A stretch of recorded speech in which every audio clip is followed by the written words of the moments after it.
Well, you just say when, and I'll do the best I can. Okay. All right. All right, we are joined by my man, WLBT, three on your side anchor, Howard Ballou. Been in the business for so long, one of the greatest to ever do it. We thank you so much for taking some time for us, especially after getting off after the broadcast last night. I've got a room full here with me at Velma Jackson High School. We're recording this for all of our friends in Madison County schools: Madison Central, Rosa Scott, Ridgeland High School, Germantown High School, the Academic Option Center, and our YouTube channel. This is our college career readiness class, and we're in the arts and AV career cluster, which you've had such a big part of for so many years here in the Jackson area. And my pleasure too. I've always enjoyed the visits and meeting with the young folks there. Now, obviously, we want to talk about your incredible career and what all goes on a newscast because I don't think kids realize how many people are actually working when the news is on. But we got to talk about your background. You know, you grew up in Montgomery, Alabama, and your mother worked very close with Martin Luther King Jr., and you're the only person that I have ever met in my life that can literally say they were in the presence of MLK. So just give us a little background about that because your family had such a great role in the civil rights movement, and then you were literally in the presence of Martin Luther King as a child. He was a guest. He and Mrs. King were frequent guests in our home, and we were in their home as well back in the early days of the civil rights movement in Montgomery, Alabama. And of course, I was pretty much a toddler back then, but it was my oldest sister and older brother and myself, and then later on in '58, my youngest sister was born. But it was interesting times. We really had no idea who this friend of the family was until much later on. But Dr. King and my dad were friends before, and because they're members of the same fraternity, Alpha Phi Alpha fraternity, and the Dr. King found out that my mother had already been active in the Women's Political Action Committee. I may have the name of that incorrect, but there was a lady named Joanne Robinson that that she worked with, and she had a business degree, and she was a great organizer. So Dr. King made numerous appeals to her and my dad to help him Wow. with the beginning of the movement, and she finally agreed to become his first personal secretary. And she used to drag me to work with her in the basement of Dexter Avenue Baptist Church. Wow. Now, and obviously, you've been on the news for over 40 years now. But just Oh yeah. tell us a little bit about your college background, because honestly, I don't know even know where you went to college and got your start in broadcast journalism. Yeah, I actually went to college at the University of North Carolina in Asheville and left there to get my third class license in radio. So the start became the initial start was radio. And of course, back in those days, it was sort of a rip and read thing, and you did interviews and whatnot. But that later progressed after leaving there, getting a job with radio stations in Montgomery, Alabama. It's kind of ironic. I went back to Montgomery and lived with my brother for a while, and did DJing and news there, and then later back in North Carolina, where I DJ'd and did news as well. So, a an engineer at one of the stations I worked for was also an engineer with a local TV station, and asked me if I would be interested in television news. And it didn't take but a hot second to say, "Are you kidding?" Of course. And it one thing led to the other. Got noticed by some headhunters. They gave me opportunities at other stations, and I worked in North Carolina and South Carolina. Then went to Memphis, Tennessee. Memphis, Wow. Tennessee. I came to Jackson, Mississippi. Jackson, Mississippi. I left briefly to pursue my top 10 broadcast journalism dreams, which landed me in Dallas through another agent. And we had a good run there. And I was approached by the then general manager of WLBT, a gentleman you may be familiar with named Frank Melton. Yep. to come back to Jackson. And by the way, I was hired here in 1984 here in Jackson, WLBT, by another name you may be familiar with, Bert Case. Yeah. So he told the he had to get the approval from Frank Melton, who was the GM at the time, and he went to Frank and said, Mr. Melton, I think we have our man. And so he Mr. Melton agreed to it, and he had some stipulations like getting rid of these glasses. He didn't want me to wear glasses, and so I did that. But he welcomed me, and we so far have had a pretty good run. Absolutely, and everybody's seen you on the news, and I know you're so humble about it, which is just an amazing um, trait you have. But I don't think people realize, and you're always so quick to give the credit of the team on a newscast because I think a lot of kids don't understand. There are several people working before the news ever gets on the air, while the news is on the air, and then Mhm. after the news goes off. Because even though there's been tons of technological advancements there literally have to be people to write. There have to be people to have the lighting. There have to be people to have to operate the cameras. There has to be directors. So just talk about all the different people that work at a news station because we may have kids that say, "Look, television seems cool, but I'm not really an in front of the camera kind of person." And I know you're always so quick Mhm. to give credit to all these people that work hard to make the news happen for everybody. Well, they deserve all the credit because they're the ones that make things flow. We have over the years the industry has morphed into more technology. Robotics have replaced the floor camera crew, so it's very important that the kids know computer technology, and we now have TMPs who not only operate the cameras, robotic cameras, but the audio boards and all that stuff that was Wow. individually manned in years past. And a lot of times, the reporters nowadays are doing, backpack journalism, for lack of a better term. We call them MMJs, multimedia journalists, Yeah. where they not only report, but shoot their own video, edit, and what have you. And I always make it a habit to write what I'm going to read on the air. And I'm also a working journalist, so I get out in the field, and I can shoot with the technology of cell phones now, but there was a time I used those cameras as well. I Yeah. was an MMJ before MMJs back in the 80s, and that was fun. It was cumbersome and tedious because we had so much equipment to carry around back then, but we got the job done. Yeah, and there's also people there that are updating the website for any breaking news stories. If something happens in the middle of the night, obviously the news isn't going to be on the air, but they're going to have it on the breaking news website on the app. Then when the morning news gets there at 5 a.m., they're going to have it ready for them. So there's literally always somebody working in the news station. Constantly, especially these days with social media and the internet. That has become an integral part of our news gathering and news coverage. So there's a big need for digital media people as well, digital journalists. We have a team dedicated to updating and maintaining our website with breaking news and news events from not only here in Mississippi but around the world. And they're an extremely valuable asset. And so we it takes a whole team to get make this thing work. And we're fortunate to have some extremely talented teammates. And I'm really happy to still be a part of that.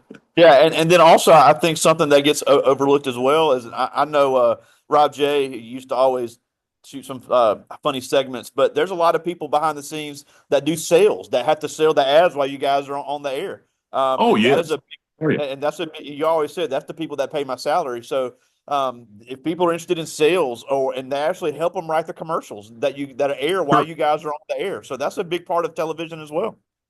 Yes, indeed. And our production crew, the people who put together the promotionals, We have a promotions crew that you know do an excellent job of.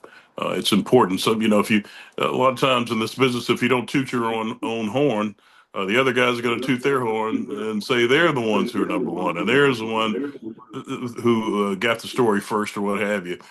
And so having that promotional staff is extremely important. And again, operations, keeping things going, even the engineers, we got to have the engineers to keep us on the air.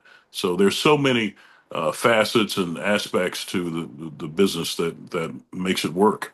And we're fortunate to have such a fantastic team in that regard. And not to mention our administrative staff.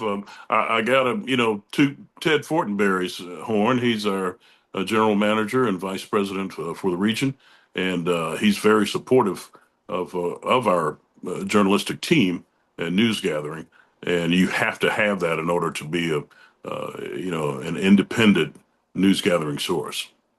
Yeah, and I'm glad you mentioned that because that's a great segue. Because one thing about journalism, it's especially on the local level, it's we see the guys on Hmm. CNN, they give all the opinions and the Fox News and all that. But what local news does is you make such an effort to really just report the facts and let people know what's going on. You're not trying to sway people either way.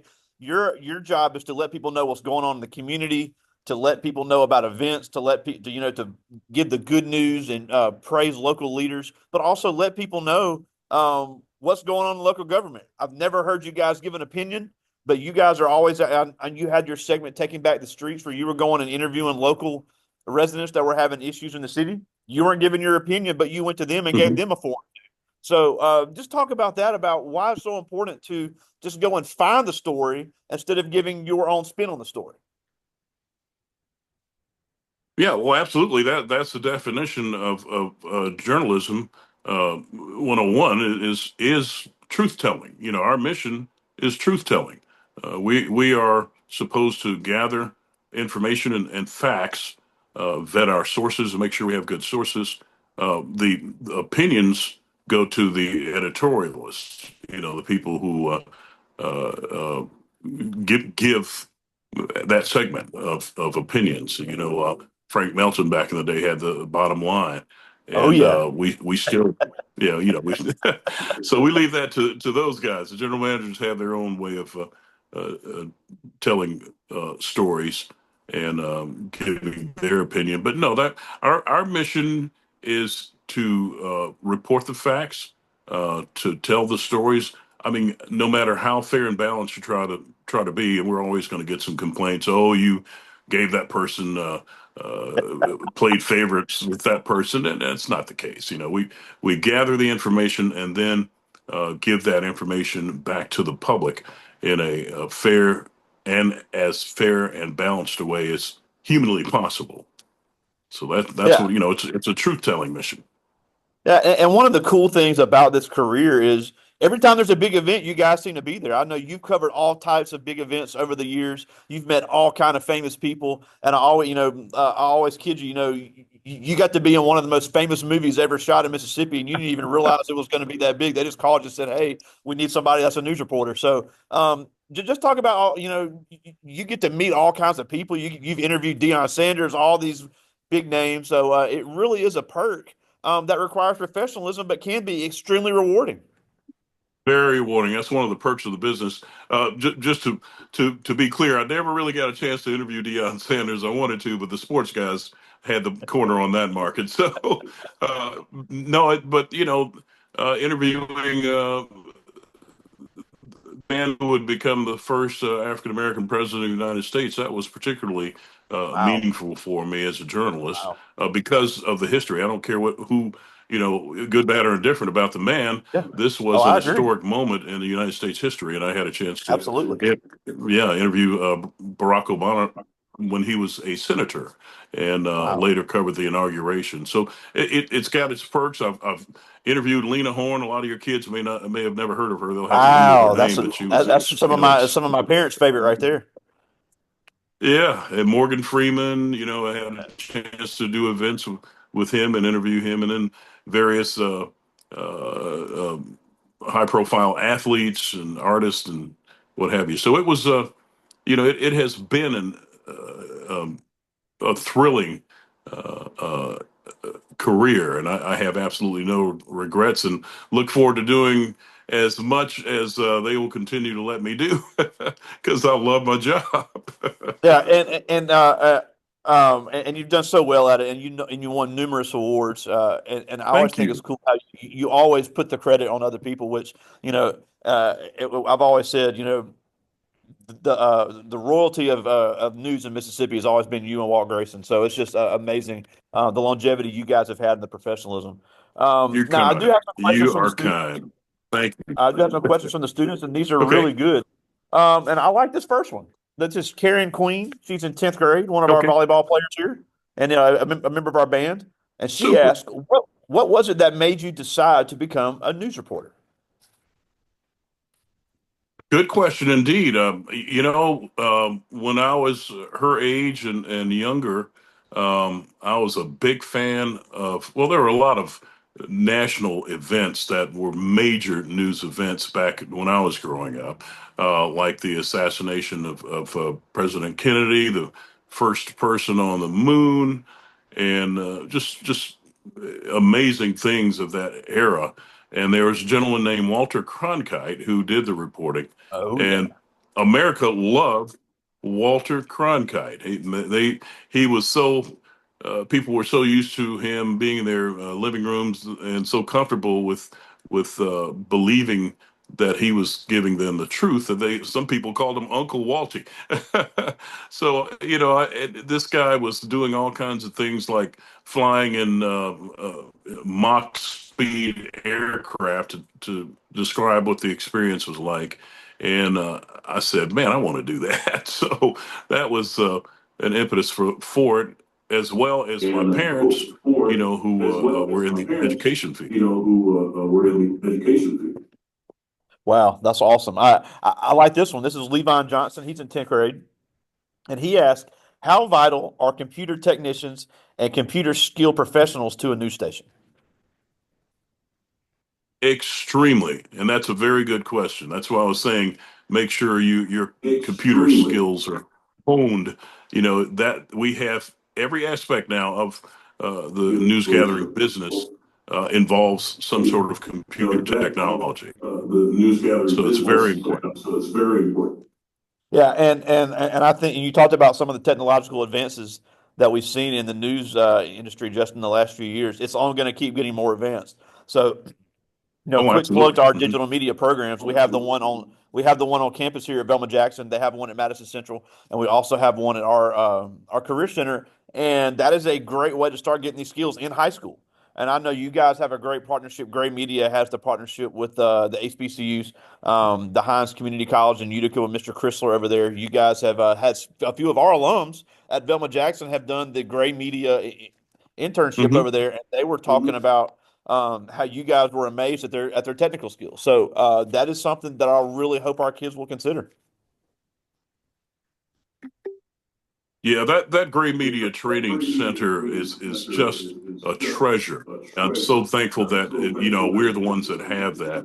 Uh, Gray is a wonderful company to work with, and they are giving people who perhaps may not have had the advantages of some of the other institutions a chance to get a leg up in the business. Absolutely, I like this one. This is Ikeria Chambers. She's in ninth grade, and she asked, "Have you ever covered a story that had a significant Hmm. emotional impact?" Oh goodness, all the time. It's you never really become numb to some of the more, lack of a better term, horrific stories that we cover. Children being injured, via, however, in gunfire or accidents or what have you. That's always kind of heart tugging, and some their injustice is one that really bothers me. When there are injustices committed, that still disturbs me. And sometimes we cover things that quite frankly, results in sleepless nights and takes a Mm. while to shake, but it's all part of it. And we have to be strong and continue to soldier forward. And that is a great question. I'm glad he asked that. Yeah, and I've always laughed. I've met several people in the news, and I always say, I don't know how in the world you keep a straight face when somebody is just acting a fool when they have a camera and a microphone in front of them, and you guys are just the consummate Yeah. professionals because there's no way I'd be able to keep it together. So I've always been impressed with everybody in the business when it comes to that because I know all of y'all have had those moments. Greg, I need for you to be my agent, man.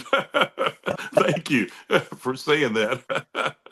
Uh, I like this one. This is Ethan Cook. He's in ninth grade. Plays four sports here. He plays football, basketball, baseball, and runs track. And he asked, of Wow. all the stories you've covered in your long career, which one has been the most fascinating? Wow, there are so many, and thank you for that question. That's a good one. I have to go back. Well, there are two that stand out immediately. One was the Million Man March Oh back in yeah, 95, yeah. 1995, I was in middle and school. I it remember. was yeah, and we were the only television. I was the only television news reporter to cover it out of the state of Mississippi, and Wow. it was me and photojournalist Jerome Deloach, and it was one of those historic moments that always stands out in a career of covering major events in this country, and of course as I mentioned before the inauguration of President Barack Obama because it was such an historic event. This had Yes. never happened before. And once again, our team was the only one there. It was once again me Wow. and photojournalist Jerome Deloach, and it was quite the task. It was not an easy thing to do, to navigate through all of the technology blocks, because cell phones a lot of times were blocked, and we Yeah. had to get from point A to point B, and there were massive, massive crowds, but Oh we got yeah. it done. Yeah, but again, that's a perk of the career is you get to have a front row seat to so many amazing things, even on the local level. I know you just been a part of Oh so many yes. great. I got time for two more. This is Sydney Evans. He's in ninth grade, one of our football players, and he asked, "While you guys are live on the air, how Okay. many people? How many people are working?" Oh goodness. I'd have to count them up. I venture to say, if you include all of the technical staff, the engineers on standby, the reporters in the field, I can't put an exact number. I know we had 80 in our staff. I don't know if they would all be working at the same time, but in the news staff. But no, there multiple people in action, making sure that we have a solid newscast, a clean newscast without a lot of glitches and technical errors. And so, yeah, it's a big team. I got time for one more. This is Alicia Black. She's in ninth grade, and she asked, "What have been the biggest challenges you have faced in your career, and how did you overcome them?" Oh wow, great question. Uh, Let me see. The biggest challenges a lot of times is meeting deadlines early on. The Oh deadlines yeah, are crucial, and if you don't make your slot, you're in trouble, and that because that has a domino effect on the newscast. So you want to make your slot. There have been difficult interviews, when chasing down stories. Um, One thing I'm grateful for over the years is that I have been able to develop a lot of sources, and the people out there, our viewers in law enforcement, government, or what have you, and the average viewer, I'm honored to say, feel like if they want to get their story told, they will give me a call personally, and so I've developed some good sources. That was a challenge early on was developing those sources. and it's important for any journalist to be able to, pick up the phone and call that, which is still one of the most important news gathering tools there is. A good old cell phone these days, and so that's been a challenge. I want to say early in the career, race was a bit of a challenge.